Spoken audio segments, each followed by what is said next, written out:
sa sinibak na si Bamban Tarlac Mayor Alice Guo. Ipinababasura ng dating alkalde ang reklamong qualified human trafficking laban sa kanya. Pero si Guo hindi pa rin mahagilap. Nasa frontline ng balitang yan, si Camille Samonte.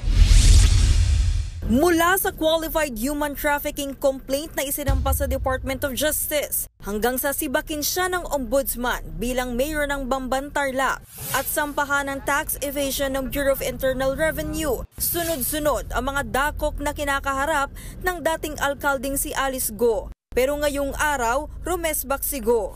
Kanina, naghain ang kanyang mga abogado ng motion sa DOJ para ipa-dismiss ang reklamong qualified human trafficking na isinampa ng Presidential Anti-Organized Crime Commission at ng PNP Criminal Investigation and Detection Group. Kaugnay ito ng niraid na Pogo Hub sa Banban. Sa counter-affidavit ni Guo, iginiit niyang bigo ang complainants na patunayang sangkot siya sa human trafficking. Tanging basihan lang daw nila ay ang electric bill ng Baofu Corporation na nakapangalan sa kanya.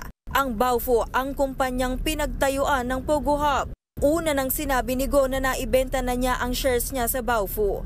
Wala rin daw basihan ang aligasyon na alam niyang iligal na aktibidad sa Pogo sa Bamban dahil siya ang alkalde at nasa likuran lang mismo ng munisipyo ang Pogo. Bago nito, 2 beses na hindi sumipot si Guo sa preliminary investigation ng DOJ kaugnay ng nasabing reklamo. Natapos na rin ang deadline noong August 6 na ibinigay sa kanya para makapaghain ng counter-affidavit. Sa ngayon, nasa prosecution panel na ang bola kung tatanggapin ang counter-affidavit ni Guo. Ngunit tayo naman ibibigay ko na lang sa prosecution panel yan kung tatanggapin ba nila hindi ang counter-affidavit ni Mayor Guo. Under special circumstances talaga pagbibigyan yan. Pero general rule, hindi talaga dapat. Inutusan din ng DOJ ang NBI na i-verify ang notary office sa San Jose del Monte, Bulacan na pinuntahan ni Guo para sumpaan ang kanyang counter-affidavit. Hanapin yung notaryo at alamin kung humarap talaga sa kanya si Mayor Guo. Baka gawa-gawa lang. Sana hindi, no? Pero posible din yun.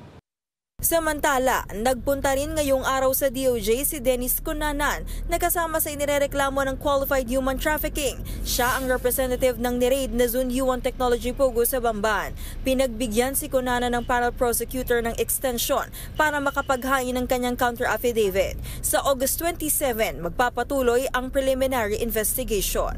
Nagbabalita mula sa Frontline, Camille Samonte, News 5.